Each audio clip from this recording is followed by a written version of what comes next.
Welcome back to my micro-learning series on HBR's 10 must-reads on emotional intelligence. Today, we are going to discuss about why good leaders make bad decisions. Episode 4 of my series. We have all seen smart, experienced leaders make decisions that look obviously wrong in hindsight. A disastrous merger, a doomed product, a missed crisis. This episode explains why that happens and how to spot the danger signs before your next big call. Segment 1. Your brain's shortcut system. Campbell, Whitehead and Frankenstein show that leaders rely on two powerful mental shortcuts. 1. Pattern recognition and 2. Emotional tagging. Pattern recognition means this looks like last time, I know what to do. Emotional tagging will be like, we attach our feelings, trust, fear, excitement to certain people, places or emotions, and those feelings steer our choices. Most of the time, these shortcuts work brilliantly. Under pressure, they can misfire, and that's when good leaders make bad calls. Segment 2. The 3 red flag conditions. The authors found 3 recurring red flag conditions that distort judgment. 1. Inappropriate self-interest. Our personal stakes bias how we weigh information, often unconsciously.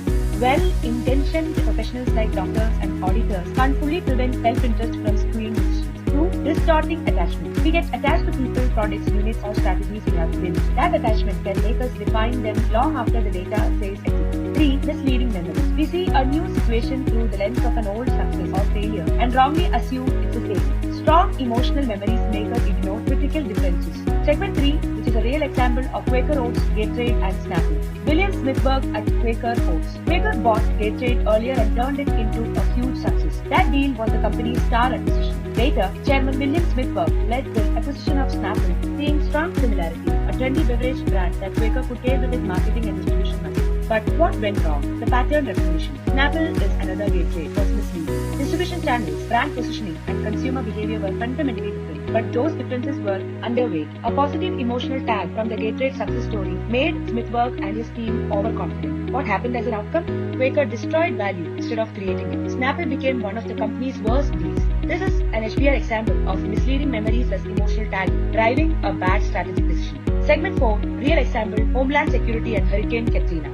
Brigadier General Matthew Broderick, Chief of Homeland Security Operations Center, his experience in Vietnam and past hurricanes had taught him a rule. Early reports are often wrong. Wait for ground truth before escalating. On August 29, 2005, Hurricane Katrina hit New Orleans. By late afternoon, Broderick had 17 reports of levee breaches and major flooding, but also conflicting signals. The Army Corps of Engineers said it had no evidence of breaches. CNN showed people on Bourbon Street saying they had dodged the bullet. His brain recognized the familiar pattern, confusing early information that usually turns out exaggerated. So he issued a report that levees were holding, noting only that further assessment was needed. The problem, the situation wasn't like previous storms. A major city below sea level with unique systematic risk. His prior experience overpowered the new data, so he underestimated the seriousness and speed of the catastrophe. This shows how pattern recognition plus misleading memory can blind even seasoned leaders when the same old pattern is actually a bad thing. Segment 5, real example on Global Chemical and the attached CEO. In a disguised case, a European multinational, Global Chemicals, had an underperforming division built through several acquisitions. CEO Mark Tyson had personally led the big deals and appointed the current managers. He had successfully backed struggling local managers in the past, so his experience told him to keep supporting the current team. The board chair, Olaf Grunwald, recognized the multiple red flags, distorting attachment. Tyson had built the division and hired its leaders. Walking away felt like admitting failure. Misleading memories. Past turned out successes made in favor another receipt, even though the context was different. So Grunwald designed safeguard, brought in investment bankers to value a potential sale, injecting fresh analysis. 2. Created a steering committee, himself the CEO, CFO, to ensure robust challenge and debate. Set up a project team led by the head of strategy to lay out all options. Outcome, they decided to sell the division at a price well above expectations, confirming it was the right call. This is a positive example of spotting red flags and strengthening the decision process so biases don't win. Now let's move on to the practical moves. Segment 6, how to red flag your next decision. For your next important decision, do 3 things. 1. Ask, where might my judgment be biased? Personal stakes, bonus, reputation, self-interest, deep history with a product team or unit, there is attachment. Strong, this is just like last time feeling, misleading memory. 2. Bring in an uninvolved challenger. Someone without those stakes or attachments, a board member, external advisor, to question your framing and surface options you are ignoring. 3rd, add 1 safeguard.